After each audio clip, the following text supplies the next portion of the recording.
नमस्कार, मी राजेंद्र तिडके आणि आपण पाहतात युवा दर्पण लाईव्ह। सुरुवातीला पाहूयात आजच्या ठळक घडामोडी। शिवसेना पक्षचिन्ह खटला, सिब्बल म्हणाले शिवसेना नाव ठाकरेंचे चिन्ह तातडीने गोठवा। मृत्यूच्या दाढेतून परतला, बोरवेलमध्ये अडकलेल्या 3 वर्षाच्या चिमुकल्याची सुखरूप सुटका। जिंतूरमधील कौसडी येथील थरार, जुन्नर हादरले, चिमुकलीवर अत्याचार करून निर्गुण हत्या, संशयित पोलिसांच्या ताब्यात, नराधमाला फाशीच द्या ग्रामस्थ। आणि हॉकी वर्ल्ड कप, भारताने पाकिस्तानला 5-3 ने हरवले। टॉप 8 मध्ये दाखल, कर्णधार हरमनप्रीत व अभिषेकने 2-2 गोल केले। आणि आता बातमीपत्र बीड जिल्ह्याचं आणि राज्यातील इतर घडामोडींचं सविस्तर। आजपर्यंत आपण सिनेमात पाहिलेली काल्पनिक परंतु तेवढीच भयावह आणि आरोग्य विभागाच्या कारभाराला काळीमा फासणारी घटना बीड जिल्हा रुग्णालयात मात्र प्रत्यक्ष घडल्याने जिल्हा रुग्णालयाच्या वैद्यकीय सेवेच्या कारभारावर अत्यंत गंभीर प्रश्नचिन्ह निर्माण झाले आहेत। वडवणी येथील संध्या गायकवाड ही 19 वर्षीय विवाहिता डिलिव्हरीसाठी दिनांक 1 ऑगस्ट रोजी बीड जिल्हा रुग्णालयात दाखल झाली असता त्याच दिवशी तिचे सिजेरियन ऑपरेशन करण्यात आले। परंतु ऑपरेशन दरम्यान ऑपरेशन करणारे डॉक्टर हे यमदूत होते की डॉक्टर होते याबाबत आता शंका येऊ लागली आहे।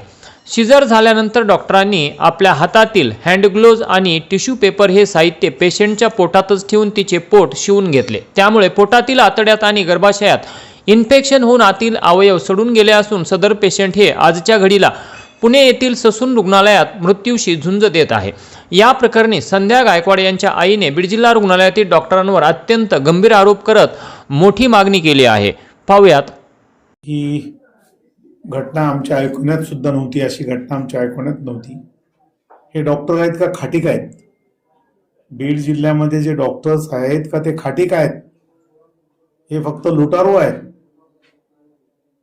सिव्हिल हॉस्पिटलमध्ये एक मुलगी डिलिव्हरीसाठी ॲडमिट होते, तिचं सिझर केलं जातं। संध्या गायकवाड नावाची मुलगी, तिचं सिझर केलं जातं आणि सिझर केल्यानंतर तिच्या पोटामध्ये डॉक्टर ऑपरेशनच्या वेळेला ग्लोव्ज टाकून देतात आणि टिश्यू पेपर त्याच्या पोटामध्ये ठेवतात आणि ती मुलगी तडफडून डॉक्टरला सांगते की माझ्या पोटामध्ये दुखू लागलेलं आहे, काहीतरी माझ्या पोटात फिरतंय। तिचं काही ऐकलं जात नाही आणि तिला डिस्चार्ज दिला जातोय आणि त्याच्यानंतर जे इन्फेक्शन सुरू होतं मुलीला, तर मला वाटतंय त्याच्यानंतर जो डॉक्टर ढाकणे नावाचा जो कोणी खाटीक आहे, डॉक्टर ढाकणे, त्याचं नाव स्वप्नील ढाकणे ना, स्वप्नील ढाकणे आमच्या मुलीच्या आईला म्हणजे शीला उजगरेंना 5 लाख रुपये मागतो की 5 लाख रुपये असल्याशिवाय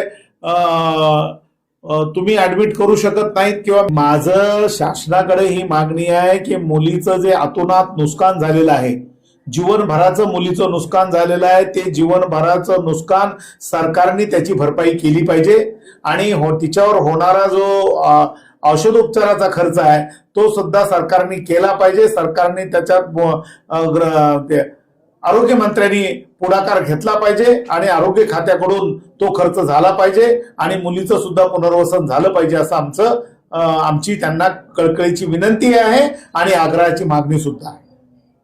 तुम्ही एका खासगी रुग्णालयात गेले, तुम्हाला इथून वडवणीतून कोणी पाठवलं, कुठल्या त्या डॉक्टर आहेत आणि कशामुळे पाठवलं आणि तिथे गेल्यानंतर काय झालं? आम्हाला का ते म्हणजे चोले मॅडम आहेत ना, तिला उलटी व्हायली होती ना, मग ते आम्ही ते चोले मॅडमकडे मी तिला ऍडमिट केलं। तर त्या काय म्हणल्या रक्तामध्ये इन्फेक्शन झालंय, इन्फेक्शन झाल्याच्या नंतर ते म्हणल्या सोनोग्राफी करावं लागेल। सोनोग्राफी केली आम्ही, तर त्या म्हणल्या तिच्या पोटामध्ये पू झालाय जास्त म्हणल्या। तर मग त्याने आम्हाला चिठ्ठी दिली स्वप्नील ढाकणे म्हणून। मग त्याच्याकडे आम्ही 7 वाजता गेलो, आम्ही तिथं 6-7 वाजता।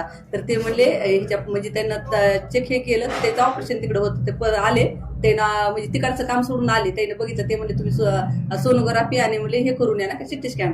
तर मग आम्ही केलं। मग आल्याच्या नंतर ते म्हणाले तुमच्यासोबत कोण आहे? तर मी म्हणलं आमच्यासोबत कुणीच नाही, म्हणलं माझा जावई आणि माझी ते मुलीची सासू आणि मीच, आम्ही 3 जण होतो ना। मग ते म्हणायला लागला तुम्हाला कसं सांगू मी? तर मी म्हणलं साहेब काय असेल ते सांगा आम्हाला, म्हणलं फक्त मुलीसमोर सांगू नका काय सिरियस असेल तर। ते काय म्हणले हिच्या पोटामध्ये काहीतरी राहिलंय म्हणले। तुम्ही कुठं ऑपरेशन केलंय? तर मी म्हणलं सरकारी हॉस्पिटलमध्ये केलंय। तर ते काय म्हणले हिचं लगेच ऑपरेशन तात्काळ करावं लागेल म्हणले, पुरीच्या पोटामध्ये जास्त पू भरतोय, पाणी भरतोय। तर मग त्याने आम्हाला सूर्या हॉस्पिटलला घेऊन गेले। सूर्याला गेल्याच्या नंतर मग ते काय म्हणले आम्हाला की मग ते सूर्य हॉस्पिटलमध्ये सर म्हणले की तुम्हाला म्हणजे आता खर्च वगैरे सांगितलंय का म्हणजे स्वप्नील सरनं.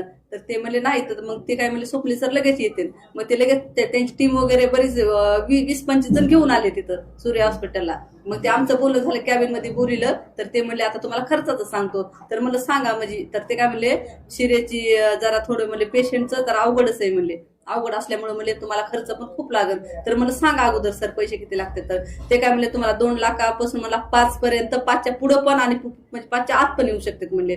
तर मी काय म्हणलं सर आम्हाला एवढे पैसे देणं होत नाही कारण आम्ही गरीब माणसात करून खातो म्हणलं. तर ते म्हणले मग ते शांत उभं राहिले. तरी पण आम्हाला म्हणले की तुमचं सांगा डिसिजन पैसे भरणं होतात का. मी म्हणलं नाहीत होत भरणं म्हणलं. तर मग आमच्या मुलीची नणंद आहे पुण्याला. मग आम्ही दीनानाथला गेलो. दीनानाथला गेल्याच्या नंतर मग ते पण म्हणले पेशंट सिरियस आहे म्हणले आमच्याकडे उपलब्ध बेड नाही तुम्ही याला हलवा. मग वायशमला गेलो ते पण म्हणले नाही. मग आम्ही डायरेक्ट ससनला 4 वाजता गेलो आम्ही तिथं मुलीला घेऊन माझ्या. मग त्याने ऍडमिट म्हणजे हे केलं ऍडमिट केलं ट्रीटमेंट दिली त्यानं. मग ते म्हणले त्या पोटामध्ये पूर्ण पू भरलाय म्हणले आणि पाणी पण झालंय म्हणले खूप सिरियस आहे म्हणले. मग त्याने विचारलं ऑपरेशन करूपर्यंत पण गॅरंटी नव्हती दिली त्याने आम्हाला. मग तिला 12 वाजता नेलं. आता मुलीची परिस्थिती कशी आहे तुमची? आता सध्या ती आयसीयू मध्येच आहे. ती तसे सुसनच आहे. आता पुढील काय कारवाईची मागणी तुम्ही करता? आमच्या कारवाई की त्यांच्या डॉक्टरवर तात्काळ कारवाई करावी त्यांना निलंबित करावं. आणि जे माझ्या मुलीचं समजा जे काही आता हे झाले समजा त्याने खर्च वगैरे सगळा सरकाराने सगळं माझ्या मुलीचं जे काय आहे ते बघावं. सहानुभूतीचा विषय नाही. तुम्ही जे खरं खोटं शहराला कळून द्या तुम्ही काय केलं कुठं उपाध्यक्ष बोलत तुम्ही बोलताय आम्ही बोललो नाही. तर तुम्ही इतके चुकीचं काय बोलले आम्ही बोलणार तुमच्यामध्ये. तुम्ही चुकीचं बोलताय. तुम्ही चुकीचं बोला नंतर माझ्या नंतर बोला मला सांगा तुम्ही काय चुकीचं बोललो ते. त्या ठरावाला कुठेही विरोध केलेला ठरावाला विरोध केला नाही. तुम्ही ठराव जशाल तसा मांडणं अपेक्षित होतं. तुम्ही ठरावामध्ये खोड्या घातल्या. तुम्ही ठराव वाढून कसं काय लिहिला तुम्हाला शब्द लिहायचा अधिकार नाही. ठरावामध्ये तुम्हाला वाढवायचा अधिकार नाही. तुम्हाला ठराव वाढीत असतात तुम्हाला वाढवायचा आहे तर तुम्ही तुमचं वेगळं पत्र द्यायला पाहिजे. तुम्हाला अधिकार नाही. तुम्हाला अधिकार उपाध्यक्षांना पूर्ण बोलल्याची वेळ पूर्ण बोलू द्या. बोलल्यानंतर बोला. कोणी सांगणार तुम्हाला बोलल्यानंतर ते सन्मान्य सभापती आहे ते उत्तर देत असताना उपाध्यक्ष आहे नगरपालिकेचा. मी तुमची इज्जत करते ना. इज्जत करता तुम्ही इज्जत बोला ना. खाली बसा मग काय सांगू तुम्ही कोण मला खाली हे सर्व शहर बघत आहे ताई सर्व शहर बघत आहे त्यांना उत्तर देऊ द्या. नंतर तुम्ही काय बोलायचं बोला. खाली बसून सांगल्यात का काय प्रत्येक मला खाली बसा. उपाध्यक्ष साहेब बोलत असताना मान मर्यादा ठेवा. मान मर्यादा त्यांनी ठेवा. खाली जाऊन मला काय करणार नाही. मान मर्यादा ठेवा. खाली जामानाचं काय बोलत असताना मान मर्यादा ठेवा. सन्मान्य सदस्य बोला. मान मर्यादा ठेवून बोलतोय. तुम्ही आमच्या मान तुम्ही जमणार काय. मान मर्यादा बोला. तुम्ही मान मर्यादा ठेवून बोला तर मी बोला. मान मर्यादाच बोलतो. आम्ही गिव्ह रिस्पेक्ट तसं माननीय नाही. तुम्ही बोलणार आम्ही घालतो ते जमणार नाही तसं.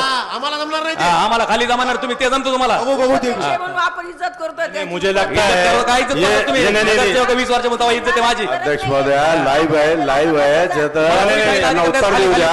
त्यांना त्यांचा बोलू द्या. नंतर तुम्हाला काय बोलायचं मागेल म्हणते मी ठरवत नाही बदल केलेला नाही. किती सर्व विनंती आहे. लाईव्ह चालू आहे. शहर पाहतोय. 10 लाख शहर बघतोय. सगळं शहर बघतोय. शिवसाहेब मी तुम्हाला बोलतोय तुम्ही शासनाचे प्रतिनिधी जास्त पैसे लागतात. तुम्ही मला सांगितलं तुम्ही ज्या मुरमाच्या टेंडरवर सह्या केल्या ते आणि याचबरोबर आजचं बातमीपत्र संपलं. उद्या पुन्हा भेटू काही नव्या आणि ताज्या घडामोडींसह. तोपर्यंत पाहत राहा युवा दर्पण लाईव्ह चॅनल. परंतु चॅनलवर नवीन असाल तर सबस्क्राईब करा, लाईक करा आणि कॉमेंट करून आपला अभिप्राय नक्की कळवा ही नम्र विनंती. तोपर्यंत नमस्कार.